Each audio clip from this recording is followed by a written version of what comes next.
اعوذ باللہ من الشیطان الرجیم، بسم اللہ الرحمن الرحیم۔ السلام علیکم، میں ہوں محمد ادریس وان ایڈوکیٹ، اور دوستو آج میں بات کروں گا صدقہ فطر کے حوالے سے کہ صدقہ فطر کا کیا طریقہ کار ہے اور کس طریقے سے ادا کرنا چاہیے۔ اور صدقہ فطر جو ہے یہ انسانوں کی بھلائی کے لیے اللہ تعالیٰ نے جس طرح زکوٰۃ ہے اسی طرح صدقہ فطر ہے، اسی طرح دیگر صدقات ہم دے رہے ہوتے ہیں، یہ مسلمانوں کو باؤنڈ کر دیا گیا ہے کہ وہ اپنے ان ندار، ان غریب پڑوسیوں کو، ان غریب رشتہ داروں کو عید کی نماز سے پہلے اپنا صدقہ فطر ادا کر لیں، چونکہ انہیں بھی عید کی خوشیوں میں شامل کیا جانا مقصود ہے۔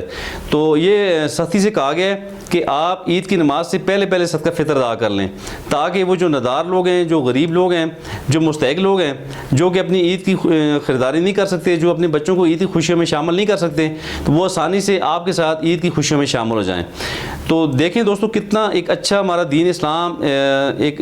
برابری کا مذہب ہے، لوگوں کی بھلائی کے لیے کتنی تاکید کی گئی ہے، اور کیسے کیسے ہمارے میکنزم ہے، کیسے سے طریقے بتائے گئے ہیں تاکہ ہم دوسرے مسلمانوں کی مدد کر سکیں، ان ندار لوگوں کی مدد کر سکیں جو کہ افورڈ نہیں کر سکتے۔ تو بہرحال ہیومن رائٹس کی اگر ہم بات کریں تو سب سے زیادہ ہیومن رائٹس کی پروٹیکشن دین اسلام نے کی ہے، اور میں تو سمجھتا ہوں کہ دین اسلام نے ہی وہ رائٹس دیے ہیں جو کہ اصل انسانوں کے حقوق ہیں، جو کہ انسانوں کو برابری کی سطح پہ لے کے آتے ہیں۔ تو بہرحال ایک طرف اگر ہم دیکھیں تو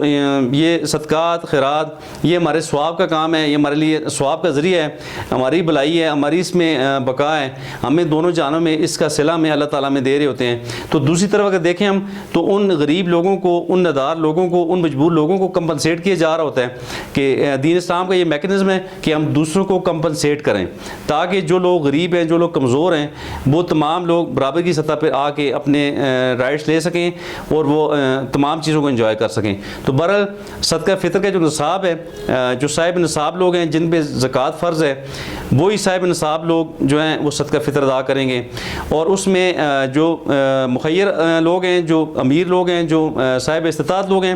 ان کے لیے کشمش کا کہا گیا کہ آپ کشمش کی جو مقدار ہے 3 کلو ہے یا جتنی بھی دین اسلام نے مقرر کی ہے اس کے مطابق ادا کریں۔ اور اس کے علاوہ دوسرے نمبر پہ جو ہے چونکہ اس زمانے میں تو چونکہ گندم بہت زیادہ مہنگی تھی،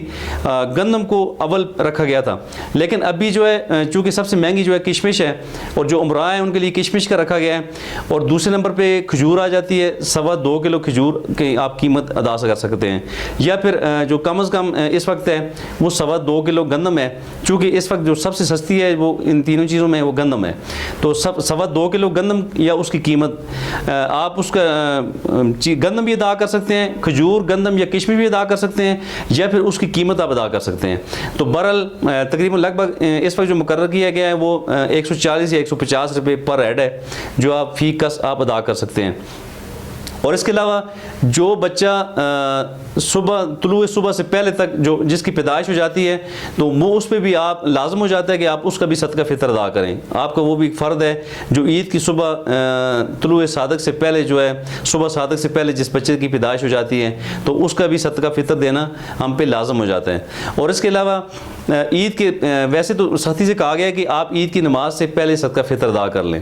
لیکن اگر خدا نخواستہ کسی وجہ سے صدقہ فطر آپ عید کی نماز سے پہلے ادا نہیں کر سکے تو آپ عید کی نماز کے بعد بھی آپ دن میں ادا کر سکتے ہیں، کوئی اس میں حرج نہیں ہے، لیکن بہتر یہ ہے کہ آپ عید کی نماز سے پہلے ادا کریں۔ اس کا حکم اس لیے ہے کہ وہ عید کی خوشیوں میں وہ غربا، وہ مساکین، وہ ڈیزرونگ لوگ عید کی خوشیوں میں اپنے بچوں کو شریک کر سکیں۔ بہرحال دین اسلام ہماری پروٹیکشن کی بات کرتے ہیں، دور سے بہن بھائیوں کی پروٹیکشن کی بات کرتا ہے، اور ہمیں ان سنہری اصولوں پہ عمل درآمد کرتے ہوئے چلنا چاہیے۔ اور الحمدللہ کہ صدقہ فطر ہر مسلمان ادا کرتا ہے، اور یہ ہمارے روزے کا کفارہ ہے۔ جو روزے میں کمی کوتاہی رہ جاتی ہے تو اس کو پورا کرنے کے لیے صدقہ فطر رکھا گیا ہے۔ تو بہرحال ہمارے روزے اس وقت تک اوپر نہیں جاتے جب تک ہم صدقہ فطر ادا نہ کر لیں، تو تمام ثواب ہم مکمل طور پہ حاصل کر لیتے ہیں اپنا صدقہ فطر ادا کرنے کے بعد۔ بہرحال دوستوں تمام مسلمان بھائیوں سے یہ گزارش ہے کہ جو بھی آپ کے پڑوس میں، آپ کے رشتہ دار لوگوں میں جو بھی ندار ہیں، جو بھی مفلس ہیں، جو بھی ڈیزرونگ ہیں، آپ بر وقت انہیں صدقہ فطر ادا کریں اور نیکیاں کمائیں اور ثواب کمائیں، اور غریبوں کو اپنی خوشیوں میں، عید کی خوشیوں میں شامل کریں، تاکہ ہمارا اللہ اور اللہ کا رسول راضی ہو۔ اسی کے ساتھ السلام علیکم جی۔